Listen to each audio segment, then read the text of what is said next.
Hello, everyone. Welcome back. We are here live at the Twin Cities Film Fest 2024, and we are here with producer John Shepard. Shepard. Hey, I didn't want to mess it up. John, what are we going to do here? Tell the audience a little bit about yourself, John. Okay, so I'm the producer and writer of this film. This is an hour-long documentary. The film is called A Sea Change for Superior, the Warming of the World's Largest Lake. So it's about the fact that Lake Superior, which is the largest lake in the world, is now among the fastest warming lakes due to climate change. So the documentary looks at, well, why is that happening? What does that mean for the lake? How is it changing? What does it mean for communities of people that live along the shore, commercial fishermen, stuff like that. So, and I'm the writer and producer, and I'm also on the faculty at Hamline University in St. Paul. So I work for the program that does environmental education work, and this is part of the stuff we do. Oh wow! Hey, what a wonderful topic! And I was just reading up on that, and I didn't know that how much of the source of fresh water is located there. Right. So Lake Superior holds 10% of the world's surface fresh water. Huge amount of water. I mean, it's just vast, right? It holds about 84% of the fresh water in the United States. So we're talking about a huge amount of water, and the lake is really famous for being cold, for being frigid, famously frigid, as we like to say. So the fact that it's now warming up dramatically is something that people should know about. It's it's an important change that's happening, and it has widespread repercussions. So the documentary really explores that whole question. Yeah. Yes. And that is amazing because I was blown away by the information, just skimming the information. So with that being said, were there any challenges or any highlights in making this documentary? Yeah, so one of the things we've done is we want to give people a sense of what the lake really is like, the experience of being on the lake. So we had this idea of doing a long distance relay swim. We found a group of swimmers who have set world records.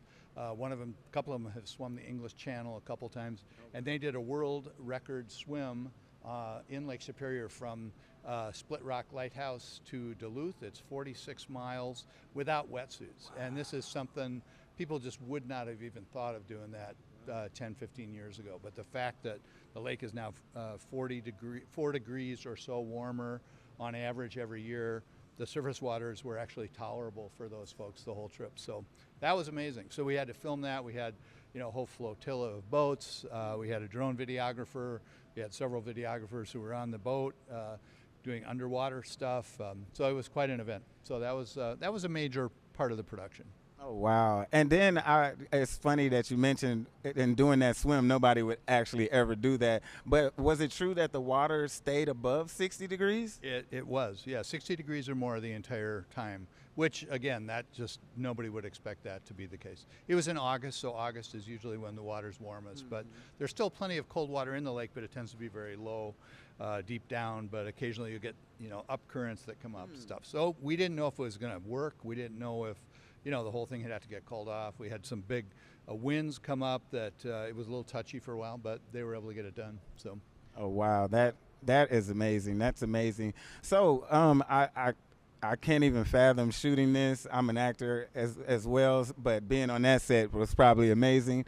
If you had to give any advice to up and coming producers, writers, actors even, what would it be to get them to embrace the journey of going on their drive, for whether it's getting a story out to the world or just bringing forth someone else's story? What would the advice be from you to them? Sure. Well, I think for me, what I think of is, kind of following your passion. I mean, this is, we do a lot of educational documentary work around natural history topics. That's something I care deeply about. I just have always felt that way. I love being outdoors. So doing this kind of work is a chance to kind of follow your passion. And in my case, being in a place like the shores of Lake Superior or out on the water. So I think that's a key part of it. It's like knowing kind of, what it is that, really gets you excited to get up out of bed in the morning and kind of following that vision. So I don't know, in a general sense, I would offer that. Hey, that right there in a nutshell is very vital. Chase and go for what you know, and don't be afraid to be uncomfortable. Exactly. Being uncomfortable is where the most growth is. So, hey, I would wanted to say one more thing before we wrap. Where would we find you, and is there anything up and coming that you're participating in right now, or that you're producing? Right. So we have actually 3 more documentaries in production. 2 more are kind of about Lake Superior and the region around Lake Superior. One of them looks at special shoreline areas called estuaries that are very important for wildlife. And they're some of the areas that are being most impacted by climate change and other changes. So we're really looking at that, and we're working closely with Ojibwe tribes in the region and really incorporating their perspectives and what, in their view, is how their ties to this landscape. So those are 2 projects, and we had an Emmy Award-winning production last year on the Northern Night Sky, and we're doing a version of that on the southwestern United States as well. So we're really busy with all that fun stuff.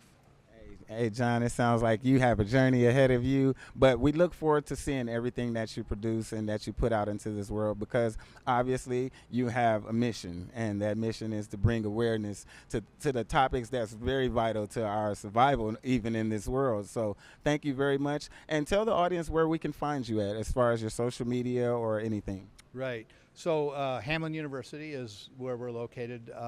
Center for Global Environmental Education is the program that I work for. So if you search that, you'll find access to all the stuff we've been working on. Hey, thank you, John. I appreciate you. Thank you so much, and enjoy your time. All right. Thank you, Ernest.